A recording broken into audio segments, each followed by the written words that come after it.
Is he a you Russian obviously asset? know the answer to that question, and I take exception. I I'm want sorry. your view. I take exception to you asking me that question. Are you seriously asking me the question if Nigel Farage is a Russian asset? Yeah, That is your serious question as a host of an LBC show. Yeah, I have okay, well, people... let me... The mainstream media's obsession with destroying Nigel Farage has actually become pathological. And I think we've got to start calling it out. Regardless of whether you support Nigel Farage or not, the total focus on what he said in the playground 49 years ago is completely insane. And now we have LBC, which is actually a hard left broadcaster now, even though it claims to be part of the mainstream media, quite literally suggesting that the leader of Reform UK is a Russian asset, prompting Charlotte Gill, an independent journalist, to ask the question, does Shelagh Fogarty want to get sued? You can't just accuse people you don't like of being Russian assets. But that's exactly what happened on air during this highly combative interview between Ms. Fogarty and Zia Youssef, the senior Reform UK figure. Watch. The Chancellor did allude to increasing sanctions on Russia, and she said sarcastically, in humour, but sarcastically, I'm not referring, or I don't refer to the honourable member for Clacton. I mean, she was making a joke about the leader of your party being a Russian asset. Rachel Reeves has made a habit of cracking jokes while destroying people's lives in this country. Is he a Russian asset? She's already driven a farmer. She's already driven a farmer to suicide. Is he a Russian because asset? of the increase. Because of the increase. Is he a you Russian obviously know the asset? answer to that question, and I take exception. I'm sorry. I take exception to you asking me that question. Are you seriously asking me the question if Nigel Farage is a Russian asset? Yeah, that is your serious question as a host of an LBC show. Yeah, I have okay, well, let me categorically say that not only is that not true, it is deeply offensive, again, to the millions of British people who support reform and support Nigel Farage. And I'm sorry, you know, but you can't, we have already answered these questions. Let me say, the notion you cannot dodge questions about Nigel Farage by suggesting that I'm asking the question about people who are interested in voting for him. They have every right to be. That you are serious about asking that question, because I put it to you, that is not remotely serious. Nathan Gill was one. And then we come to this man, Peter Edgy, who is the bloke behind this latest flurry of left-wing reports in regards to what Nigel Farage may have said to him in the playground 5 decades ago. It is worth pointing out, he is a woke-topian. You know, he's a BAFTA winner. He's a BBC guy, which is why he ended up on Newsnight saying this. Dan Wootton Outspoken is available as a podcast too. So to listen or watch us on the go, wherever you are, then please subscribe on Apple Podcasts, Spotify, or wherever you listen to your podcasts. And as a personal favour to me, please rate and review, as it really helps our independent show. Most vivid memories of my school life is Farage repeatedly coming up to me and knowing that I was Jewish, saying Hitler was right and gas him, and that was frequently followed by us, you know, kind of imitating the sound of escaping gas. As the grandchild of a couple who had escaped from Hitler and Nazi Germany, but whose families left behind had perished in the Holocaust, you know,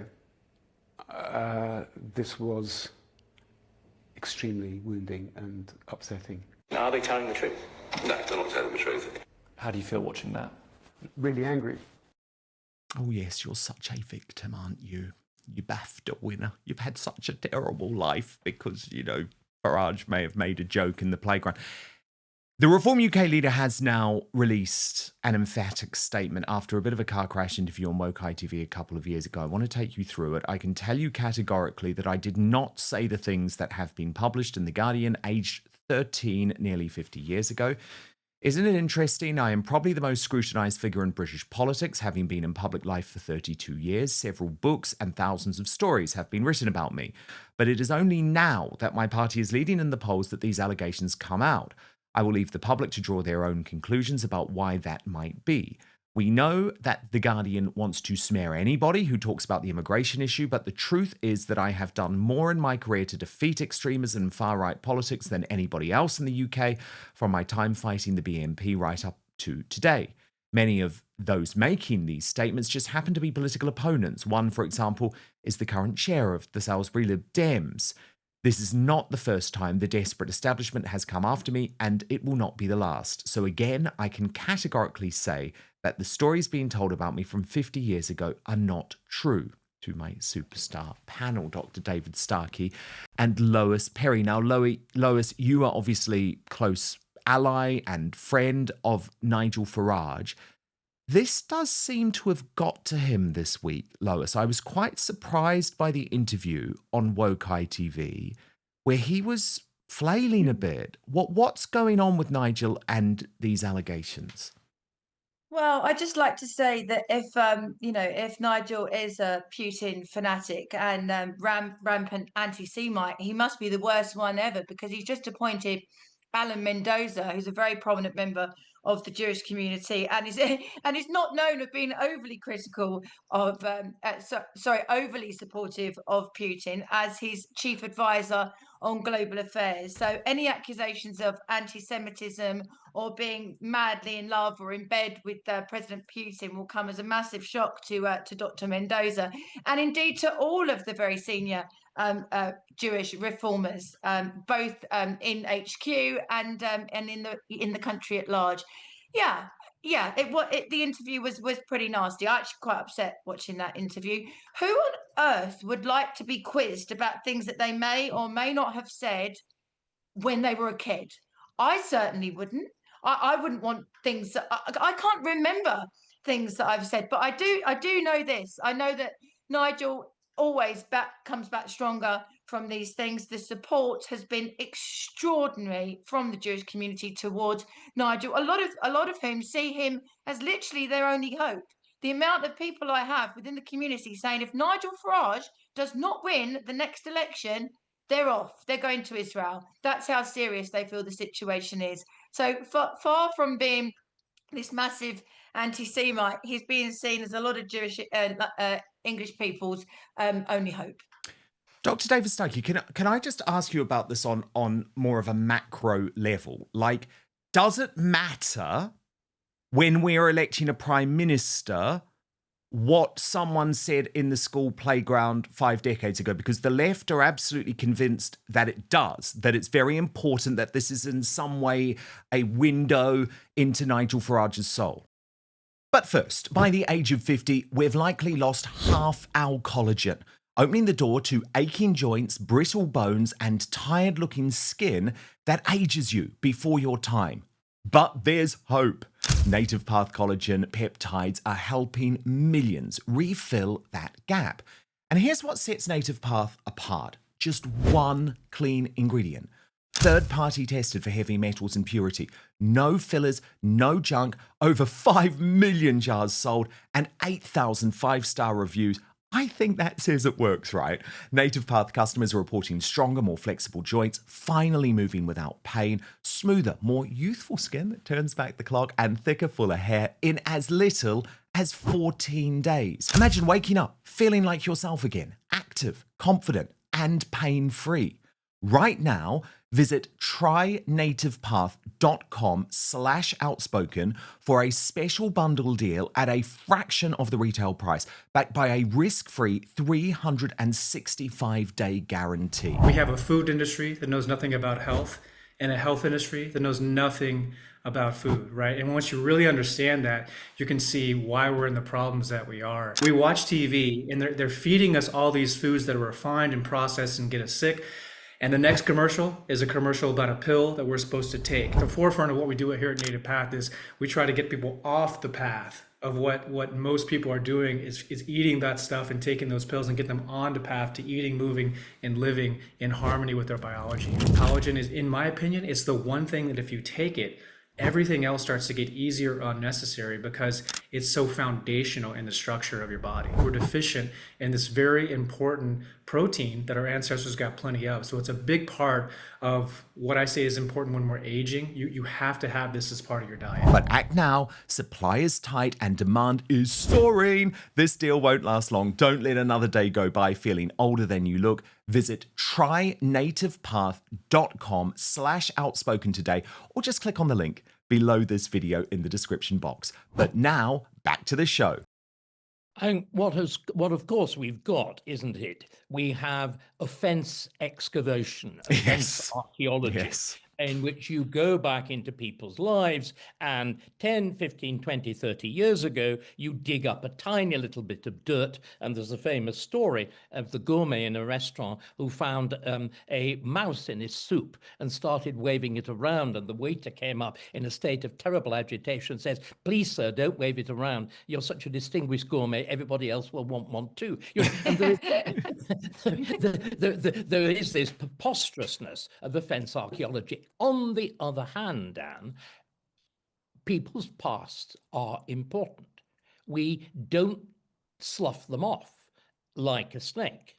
And again, and I am very curious on this, so far we've heard a very considerable number of voices. The one voice I haven't heard is from a teacher. If the kind of charges against Nigel were true, that would be a matter which would have been debated in the common room. It would have been debated, I gather he became a prefect. There would have been discussion about such things. I imagine there would be a record. Until I see that kind of evidence, I simply dismiss it as you're doing. But can we just go to the other side of the thing, which are the Russian charges? Now, these are self-evidently preposterous. They've been given an unfortunate boost by two things. One is the conviction of Nathan Gill in Wales on actual genuine charges of both spying and being bribed substantially whilst he was an MEP, and that brief moment when, was it, I mean, even less time, I think, than Liz Truss was actually Prime Minister. 43 days, I think. Of whatever it was, of reform in Wales. But there is one point that I would like to make. As you know, Lois knows, I'm fond of Nigel and I want him to do well, although I remain that quaint and attacked thing called a conservative. Nigel's own, as it were, so-called pro-Putin stuff is, in a sense, a reflection of his tendency for much of his career recently to be a little Sir Echo to Donald Trump. And I think we've really got to understand that Britain and America are very different places. There are some very important connections. I mean, we were already talking about Tucker Carlson's recognition of England as the origin of those ideas of capitalism, freedom, science, and whatever that make America great. But I think reform have been too keen to imitate. Again, their disastrous imitation of Elon Musk's Doge campaign. The idea you could just reach there and, as it were, apply it to English local government was downright silly. And it was downright silly, especially as it had failed when it was attempted, carried out by a commercial and intellectual. Dr. Starkey, could I just very, very briefly just come in and make the point? I understand what you're saying, and I very rarely disagree with you, as you know. But Nigel did an interview recently where he was categoric that if there were any Russian planes in British airspace, in NATO airspace, that they should be shot out of the sky. I mean, you can't really get any more categoric than that, can you? I agree with that. But what I'm saying is, there was that remark. You will remember. I don't. The exact time it was. He was asked, which world leaders did he admire? And like Donald, he said Putin. And one can't unsay that. And as I said, I think that there's been a bit too much Me Tooism. And I think, as again, what we're seeing, Dan, what we're seeing, Lois, Nigel is turning into a different person. As the extraordinary success of reform, the possibility that this man who, remember, less than 2 years ago was even thinking, can I become an MP? may become a prime minister. You're seeing the maturing. You're seeing a much more serious consideration of affairs of a man who may well be in Downing Street. And we've got in this. I said, yes, biographies are important. No, we don't slough off our past like a snake, but we do change. People do mature. They do grow into things. And what I think is so impressive about Nigel, there are clear signs of this. Unlike somebody like Keir Starmer, who is a mere piece of cardboard, and as actually in the office of Prime Minister has shown he's no better at it, after whatever it is, 18 months, than he was on day one, is as rigid, as inflexible, as incapable of grasping either men or affairs or anything. But I think, again, you were very good there, Lewis. There just needs to be the frank grasping of what has been said and what is now being said. There's no need for evasion. It's always better. I know this, I've had horrible things said about me. And it's also very important, I think, to be frank. I was one of the very first people in semi-public life to come out way back in the 1970s. And I did What year did you? 72. Wow. And I did it very deliberately. It's rather attractive in those days, young man. And I'd just been appointed at LSE. And still are, David. You still got it. Teaching young men. My hair needs cutting. I haven't had time. Teaching young men who were very little younger than I was. And there was a very active gay society and everything else. And the only sensible thing was to be honest. Yes, I am gay. No, I'm not going to have exposés written about me because I've told you. So if the Daily Mail or something comes after you, you say, bugger off. Of course I'm gay. There's no story. And you know what? That's right. It is rather attractive, isn't it? There we are. Wow. And that was 1980. That was 1980, I think. Exactly. Lucky students, Dr. Starkey. You should have seen that in my biker gear. It was very impressive. Maybe later. But oh, shut. We can't do this kind of thing on air. Sorry. But just that quickie. Again, I think that rather than the slight flanneling that Nigel showed in that interview, just yes, right. That's it. Look at me now. Yeah. That was then. This is now. Thank you so much for watching Dan Wootton Outspoken. Please click on my face just to the bottom left to subscribe to this brand new independent news source and turn on the notification bell so you'll be alerted to our brand new live shows, uncancelled interviews and special royal episodes. Outspoken is also now available as a podcast, so you can listen to the show every weekday on the go wherever you are.